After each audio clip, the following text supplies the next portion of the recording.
भक्तों, सभी भक्तगणों को मेरा सादर नमस्कार। अपरा एकादशी, जिसका व्रत ज्येष्ठ मास की कृष्ण पक्ष की एकादशी तिथि को रखा जाता है। जैसा कि नाम से ही स्पष्ट हो रहा है कि यह अपार धन धान्य को प्रदान करने वाली एकादशी है। एक बार इसी उत्सुकता से श्री युधिष्ठिर ने श्री जनार्दन श्री कृष्ण से इसके महात्म्य के वर्णन को पूछा। तब श्री जनार्दन श्री कृष्ण ने कहा कि हे युधिष्ठिर, ध्यान पूर्वक सुनो।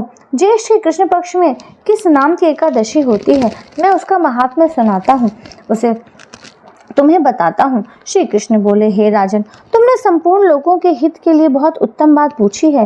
हे राजेंद्र, इस एकादशी का नाम अपरा है। यह बहुत पुण्य प्रदान करने वाली और बड़े बड़े पातकों का नाश करने वाली है। ब्रह्म हत्या से दबा हुआ, गोत्र की हत्या करने वाला, गर्भस्थ बालक को मारने वाला, पर निंदक तथा पर स्त्री लंपट पुरुष भी अपरा एकादशी के सेवन से निश्चय ही पाप रहित हो जाता है।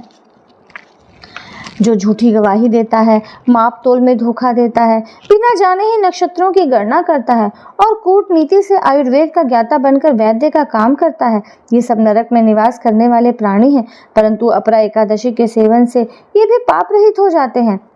यदि क्षत्रिय छात्र धर्म का परित्याग करके युद्ध से भागता है तो वह क्षत्रियोचित धर्म से भ्रष्ट होने के कारण घोर नरक में पड़ता है। जो शिष्य विद्या प्राप्त करके स्वयं ही गुरु की निंदा करता है वह भी महापातकों से युक्त होकर भयंकर नरक में गिरता है।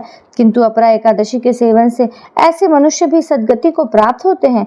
माघ में जब सूर्य मकर राशि पर स्थित हो उस समय प्रयाग में स्नान करने वाले मनुष्यों को जो पुण्य प्राप्त होता है, काशी में शिवरात्रि का व्रत करने से जो पुण्य प्राप्त होता है, गया में पिंडदान करके पितरों को तृप्ति प्रदान करने वाला पुरुष जिस पुण्य का भागी होता है, बृहस्पति के सिंह राशि पर स्थित होने पर गोदावरी में स्नान करने वाला मानव जिस फल को प्राप्त करता है, बद्रिकाश्रम के यात्रा के समय भगवान केदार के दर्शन से तथा बद्री तीर्थ के सेवन से जो पुण्य फल उपलब्ध होता है, तथा सूर्य ग्रहण के समय कुरुक्षेत्र में दक्षिणा सहित यज्ञ करके हाथी घोड़ा और स्वर्ण दान करने से जिस फल की प्राप्ति होती है, अपरा एकादशी के सेवन से भी मनुष्य वैसे ही फल प्राप्त करता है। अपरा को उपवास करके भगवान वामन की पूजा करने से मनुष्य सब पापों से मुक्त हो श्री विष्णु लोक में प्रतिष्ठित होता है। इसको पढ़ने और सुनने मात्र से ही सहस्त्र गोदान का फल प्राप्त होता है।